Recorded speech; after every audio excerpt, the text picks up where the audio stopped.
Welcome to சுந்தரி பாட்டி சமையல். இன்னைக்கு சக்கரவள்ளி கிழங்கு வச்சு பொரியல் பண்ணலாம். அது எப்படி செய்யறதுன்னு பார்த்துடலாம். இப்போ சக்கரவள்ளி கிழங்கு வந்து வட்ட வட்டமாக நறுக்கி அதை வந்து இப்போ தண்ணி ஊற்றி வச்சுருக்கேன். இதில் உப்பு போட்டுக்கிடலாம். அது தேவையான அளவு உப்பு போட்டுக்கிடலாம். இதுக்கு கொஞ்சம் தான் பிடிக்கும் உப்பு.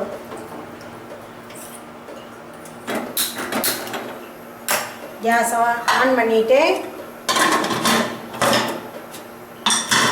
ஒரு விசில் விட்டு ரிலீஸ் பண்ணிடணும், இல்லாட்டி குழஞ்சி போயிடும்.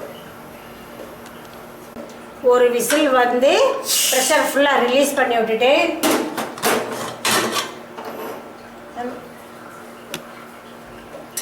நல்லா வெந்து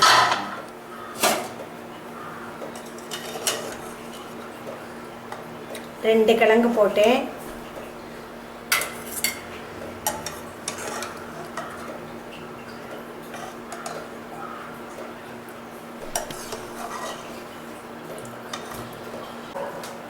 வடைச்சட்டியை வச்சுருக்கேன். கேஸ் ஆன் பண்ணிக்கிறேன். என்னப்பா எது மாத்திரை இந்த சத்தம் கேட்டுக்கிட்டே இருக்கு. பர்னரும் ஆடு. ஒரு 2 ஸ்பூன் எண்ணெய் விட்டுக்கிறேன்.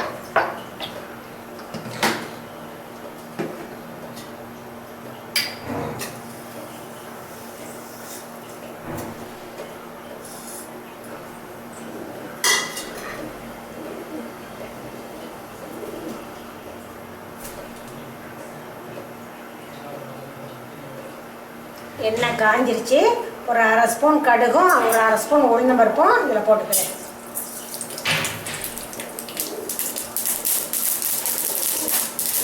பெரிய நீல மிளகாய் இருந்துச்சு, வரமிளகா. அதனால் சின்ன சின்ன பீஸாக ஒரு 1.5 வரமிளகாய் எடுத்து வச்சுருக்கேன்.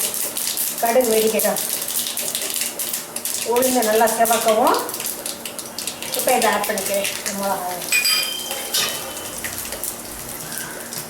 ஒரு 5-6 வெங்காயம், சின்ன வெங்காயத்தை இதில் சேர்த்துக்கிறேன்.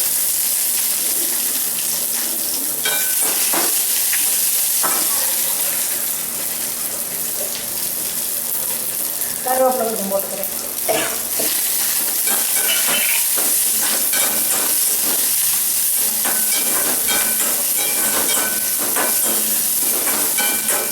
இப்போ சக்கரவள்ளி கிழங்கு சீசனு.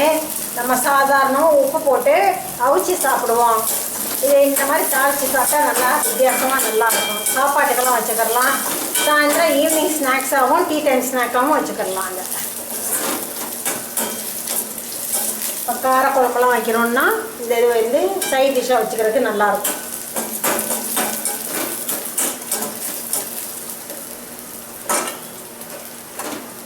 இப்போ இந்த கிழங்கை வந்து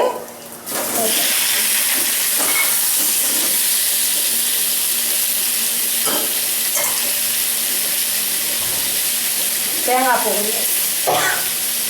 பூ கொஞ்சம் சேர்த்துக்கிறேன்.